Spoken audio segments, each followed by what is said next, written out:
Hello dear students. Today in our lesson we're going to deal with some vocabulary exercises. So after doing the reading we need to practice a little bit more on the new words that we learned about inventions, about technology, exploration, some phrasal verbs. So let's do the exercises and the practice together. We talked about NASA, we talked about Apollo 13, so we found out the meaning of some new words. Now let's put these words in the correct places and let's revise the meaning of them. We're going to do that together because now you know the meaning of the words. We have already learned them. So, the words that we're going to put are hatch, running out, come up with, figure out, breather, sigh of relief, cheer, carrying out, and duty. So, very quickly, what was the meaning of hatch? Remember, hatch was the small door at the spacecraft, we said. When you are running out, it means that there is not much left. Something is finishing. Oxygen, for example, we talked about. When you are on duty, you are working. When you cheer, it means that you shout happily. You come up with an idea, you come up with a plan, so you think of an idea or a plan. When you figure out, it means that you understand. You are carrying out a project, for example, so you are part of the project. And when you breathe a sigh of relief, it means that you have found a solution. So now you are relaxed. Now you know that everything is fine. So we're going to put these words in our spaces. So one small step for a man. In 1962, US President J.F. Kennedy promised to put a man on the moon before 1970. It was 7 more years before NASA. You have the missing part here, out. So this pronoun, this small word here, helps you to find out what is the missing word. So NASA, before NASA, figured in the past. We have, it was in the present, we put it in the past. Before NASA understood, figured out how to do it. In July 1969, when time was, we have the missing part and we've got out again. So when time was finishing, so time was, what did we learn? Running out, finishing.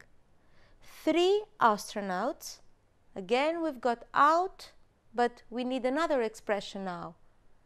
The historic mission on the board Apollo 11. So, what do we have without? Carrying out.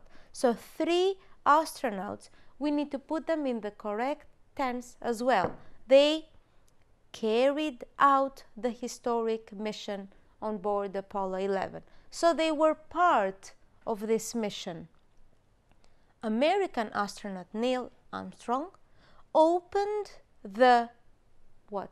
What can you open from the words that we saw? Of course, it was that small door that we said. So opened the hatch and became the first man to walk on the moon. In Houston, engineers who were on, what was the expression we said? When you are working, then you are on duty. So this is the expression that we learned. At mission control, and we have a sigh of relief. What did we learn? You breathe, of course, a sigh of relief, and that is in the past.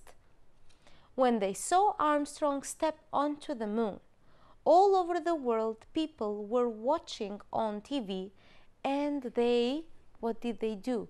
Since they were watching, they were happy, so they cheered as they heard Armstrong say his famous words. That is, one small step for man, one giant leap for mankind. Armstrong, then he, and that is easy because we only have one word, he came up with his famous words after landing on the moon. So, it is very easy for you when you have new words to learn them within a text, within a context, so that you can remember them much easier. All right, let's move on. Many times we have words that might seem to be the same, might seem to have the same meaning, but when they are associated with another word, then these are going to be collocations, so the words that go together. So be careful, they might have the same meaning, but they cannot be used in the same way. All right, let's read the first one. The film is based on a real story or on a true story. We said that they have the same meaning, so real might be fine, but no. The correct answer and the collocation is a true story, not a real story. Jim Lovell was in charge of the mission or in section? Of course, in charge of the mission. So he was the head of the mission. They tried to deal with the catastrophe they faced or they hit.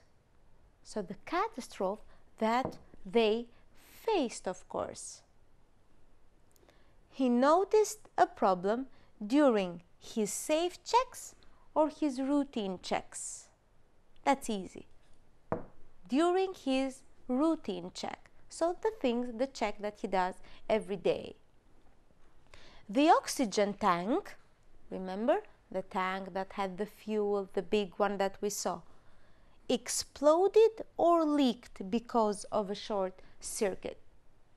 The tank exploded because the meaning of the word leak could be for example, for the tap that is leaking, for the water that is going slowly.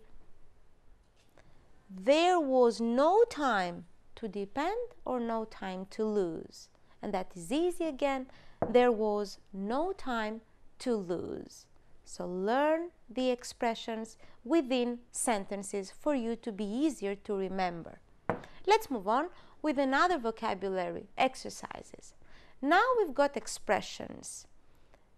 Again, it seems difficult, but no, even if you're not sure about the first one or the third one, you can skip and you can move on with the rest. So, we've got against all odds, has gone down in history, go wrong, much to everyone's relief. Let's see them one by one.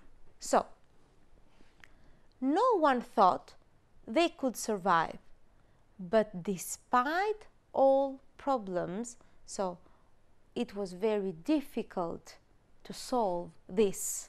It was almost impossible.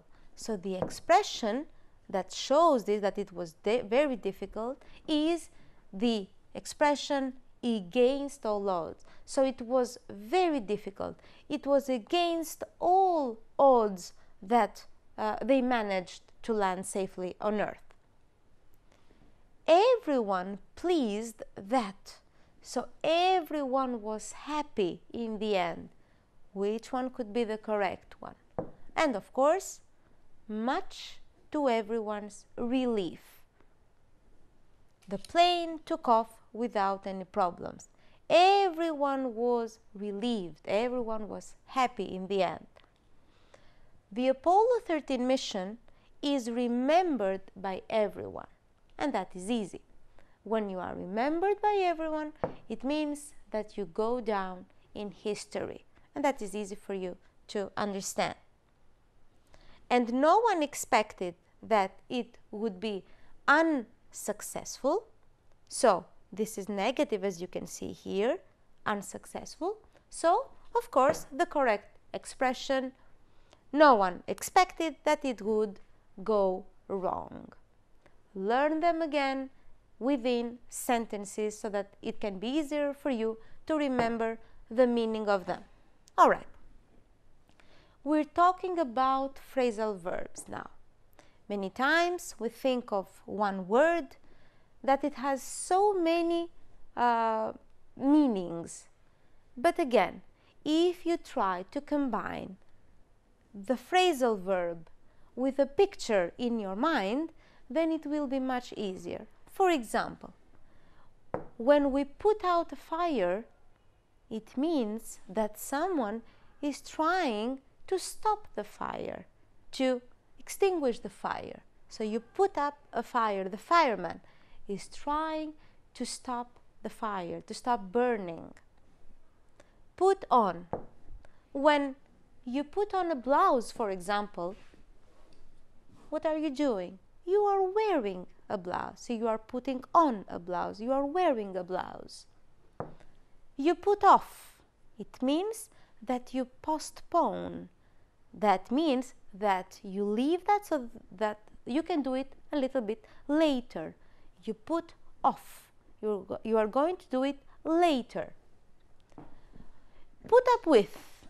Put up with means tolerate. So you don't put up with one behavior. You don't tolerate one behavior. And put through, how many times we've heard, could you please put me through? So we need to connect to someone. We need to speak to someone. All right. These phrasal verbs now, with the pictures combined that we said, are going to be put in our exercise. It's easy for you. Just try to find out, to see the meaning of the sentence and then the phrasal verb. So, they decided to put their trip because of the cold weather. They decided to do it later, to postpone. So, to put off their trip. Put off, postpone, do it later, do the trip later. The firefighters. Firefighters have to do with the fire. So remember the phrasal verb. Manage to put what? To put out the fire in the forest. So to stop the fire, to stop the forest from burning. Could you please connect me to the police? What was the phrasal verb? Could you please put me through the police? We can't put this heat anymore. We cannot tolerate this heat anymore. We cannot stand this heat. So we can't put up with. That is the phrasal verb. We can't put up with, we can't tolerate with this heat. And when you wear something, put on your thick coat. It's freezing outside. So, as we combine the phrasal verbs with the pictures, now we also have them within sentences. You can create your own sentences so that you can remember them even better. Okay. One more exercise that has to do with technology that we talked is, I guess, your favorite topic. We're talking about passwords, we're talking about computers, engines, social networking, and I do believe that you are going to find the answer directly in this exercise. So, we have one sentence and 3 possible answers. You can choose it directly. I have started using a new, what of those? Everyone could be. That's why continue reading. I type in what I am looking for on the internet, and it helps me find the websites. So, if you are looking for something, then you go directly on a search engine, like Google, for example. That is a search engine. Number 2, Sarah spends a lot of time on what kind of sites, like Facebook, search engine, internet server, or social networking? And of course, you know the answer, a lot of time on social networking like Facebook. Kevin loves music. What does he do? He follows his favorite bands on Twitter. He visits his band, or he clicks on his favorite band. On Twitter, of course, you can follow your favorite band. You know that much better. To use this service, you need to log off, log on, or hang up with username and password. And of course, when you want to use one service, you need to put on your password, your ID, so you log on with your username and password. And please don't hang up again. Talk to me. Don't turn down again, or don't switch off again. Somebody has just hung up. So when you hang up, it means that you, for example, close the phone, you stop communicating. So that is the meaning. Okay, that was very easy for you. And now I would like you to revise the vocabulary from the reading comprehension that we did together, and also to redo the exercises that we did together. It's really important to revise a lot and to put the new words into sentences so that you can remember them. I'll see you again. Goodbye.